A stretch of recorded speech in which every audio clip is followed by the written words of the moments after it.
Olá, turma, tudo bem?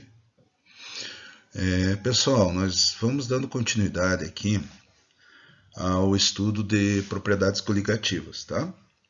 Então, dentro desse estudo das propriedades coligativas, a gente tá estudando a pressão de vapor de um líquido. Então, esse conceito foi trabalhado na aula anterior, né? Quem não lembra, não entendeu, revise, né? Reveja a aula, né? Para poder entender melhor esses conceitos. Mas no caso aqui, pessoal, o que não deu tempo de explicar na aula anterior é que a pressão de vapor ela não depende do volume de um líquido. Às vezes pode cair numa questão conceitual aí de múltipla escolha ou de somatória, né? Uma questão como essa. Então, observem aqui, eu tenho nesse sistema, eu tenho né, nesse slide, a representação de três sistemas fechados, tudo bem? Esses três sistemas fechados têm um mesmo líquido, só que com diferentes volumes. Então, no caso aqui, se a gente conseguisse colocar um aferidor da pressão de vapor da água nesses três sistemas, a gente verificaria que a pressão seria a mesma nesses três sistemas, ou seja, independente do volume de água aqui, tá? A pressão de vapor dela é a mesma nesses três sistemas. Então, pressão de vapor não depende do volume do líquido. Tudo bem, pessoal? A ebulição de um líquido. Vamos fazer a análise aqui. Quando um líquido é aquecido, formam-se bolhas de vapores do líquido e essas bolhas não sobem imediatamente à superfície. Isso só ocorre quando a pressão dentro da bolha iguala-se à pressão externa. Imagine vocês aqui que eu tenho uma pressão externa sobre essa superfície. E essas bolhas elas só vão sair aqui de baixo, tá? Onde tem um maior aquecimento, essas bolhas das moléculas gasosas formadas dentro desse sistema líquido, olhem isso, tá? Só vão subir à superfície quando elas conseguirem igualar, né, a pressão externa. Então, quando a pressão interna de vapor dessa substância se igualar à pressão externa exercida na superfície do líquido, é que eu vou ter a minha temperatura de ebulição, tá? Lembrando vocês também que a temperatura de ebulição ela vai depender da pressão externa exercida sobre esse líquido. Então, quanto menor a pressão externa, menor a temperatura de ebulição. Porque se tem que se igualar a temperatura, a pressão externa à temperatura de ebulição, menor pressão externa, ou seja, menor pressão atmosférica, menor temperatura de ebulição. Maior pressão atmosférica, maior temperatura de ebulição. Alguns exercícios eles fazem a comparação, eu acho que vocês já devem lembrar, lá no primeiro ano que a gente trabalhava com a relação de que, dependendo da condição onde uma água entrava em ebulição, então, exemplo, ele dava lá, Cidade de Santos, nível do mar, Campos do Jordão, uma altitude aí de 1.200 metros, 1.200 metros de altitude. Aonde que a temperatura de ebulição ela será maior?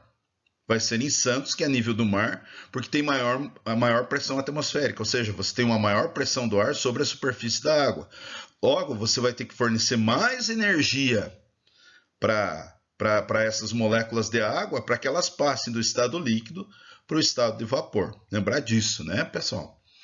Então vejam aqui, né, pessoal? A gente tem a relação: pressão externa diminui, temperatura de ebulição diminui, pressão externa aumenta, temperatura de ebulição aumenta. Tudo bem?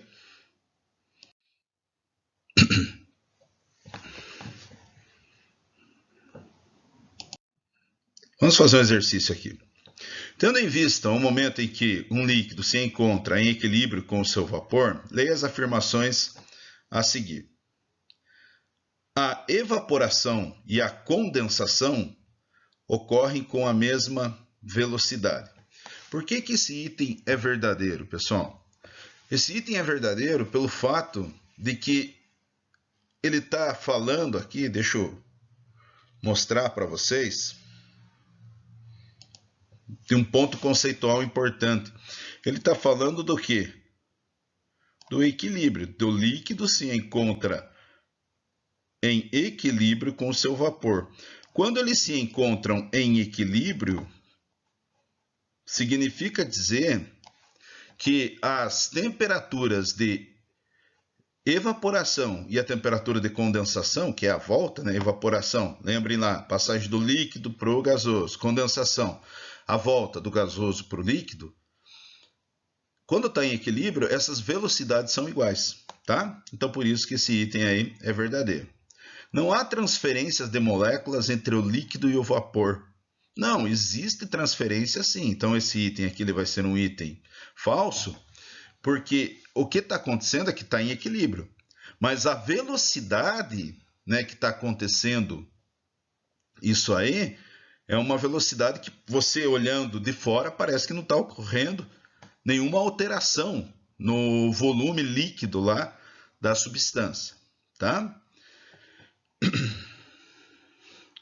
A pressão de vapor do sistema se mantém constante. A pressão de vapor num sistema ela vai se manter constante porque existe um equilíbrio, né? A mesma velocidade de evaporação é igual à velocidade de condensação. Agora, se você aumenta a temperatura do sistema, você vai deslocar para um sentido endotérmico, vai aumentar o vapor. Se aumenta o vapor, né? Vai aumentar também a pressão de vapor desse líquido no sistema.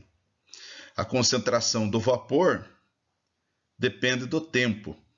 Vocês lembram lá do slide que a gente viu que ela não depende do tempo, ela depende do quê? Ela vai depender da pressão externa e vai depender também da temperatura. Então, das afirmações citadas são falsas, né? Quais? A 2 e a 4. Pessoal, então, nesse segundo exercício, né? Ele tá perguntando as curvas de pressão de vapor de éter dietílico, e etanol são dadas abaixo. Então, deve ser respectivamente, né? Essa deve ser a curva do éter dietílico e essa deve ser a curva do etanol. E aqui tem uma relação, né, pessoal, das grandezas, a pressão de vapor e a temperatura.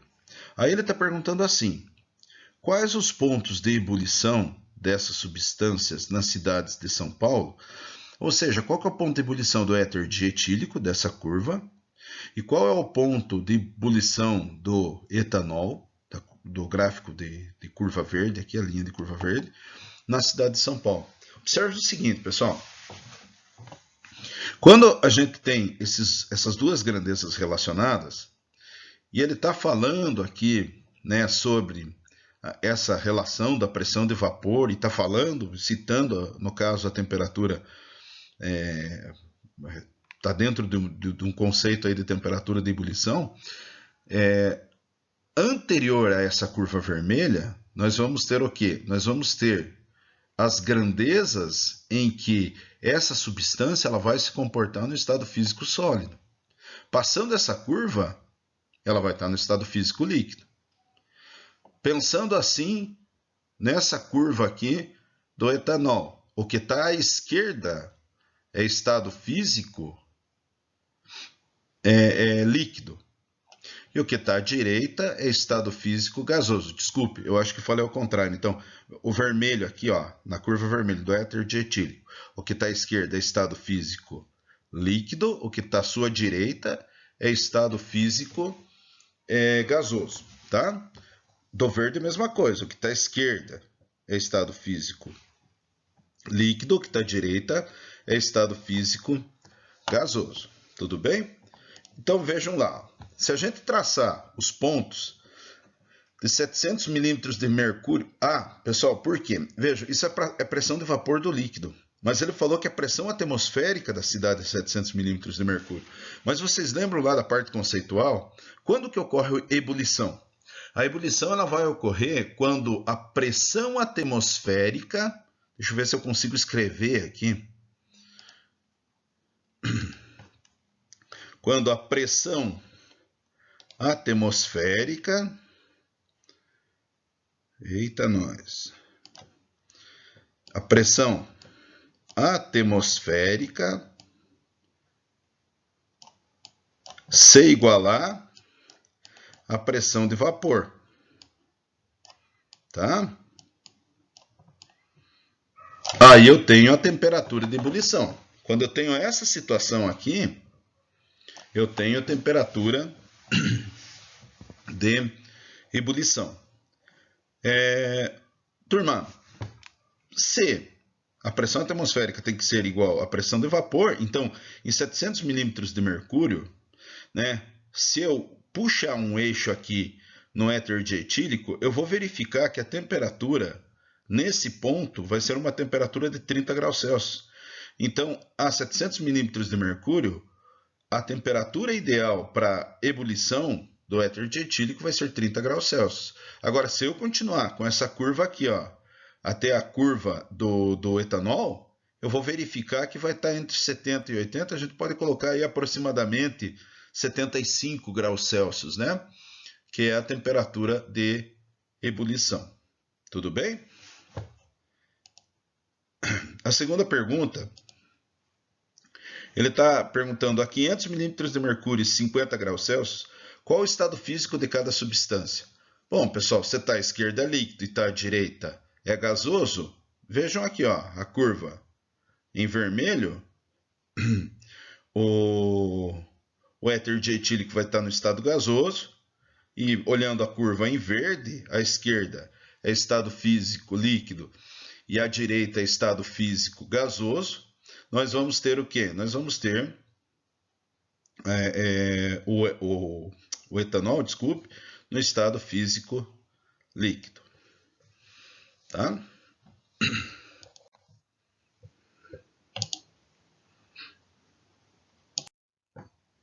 Então, né, com pouco tempo ainda, perdão, né, turma? Para a gente vencer esse conteúdo aí, vamos ter que correr. Mas vamos para as propriedades coligativas. São propriedades observadas em uma solução quando comparada com seu solvente puro, que dependem apenas da quantidade de soluto. Turma, vejam lá, nesses 2 minutos que faltam de aula, eu gostaria que vocês entendessem o seguinte, nós vamos partir para uma terceira aula daí explicando propriamente essas propriedades. Nós estudamos até agora concentração de soluções, solução saturada, solução insaturada, o que acontece quando eu coloco um soluto no solvente, né? Qual que é a relação da quantidade de soluto nesse solvente, que são as concentrações, o que acontece quando eu tiro o líquido, o que acontece quando eu adiciono o líquido, o que acontece quando eu somo soluções com o mesmo soluto, o que acontece quando eu adiciono uma solução a outra de solutos que não reagem entre si, o que acontece quando eu adiciono... Então a gente está estudando as soluções. Agora, esse estudo, a gente vai verificar o que ocorre com o solvente quando eu coloco o soluto. Então, coloquei o soluto na solução, as propriedades coligativas são isso. A palavra coligativo vem de coligar, tá? Então, esse estudo aqui qual é o comportamento do meu solvente quando eu coloco um soluto. Então, na próxima aula, a gente vai verificar isso. Tudo bem, pessoal? Grande beijo a todos, abraço, fique com Deus, até a próxima aula.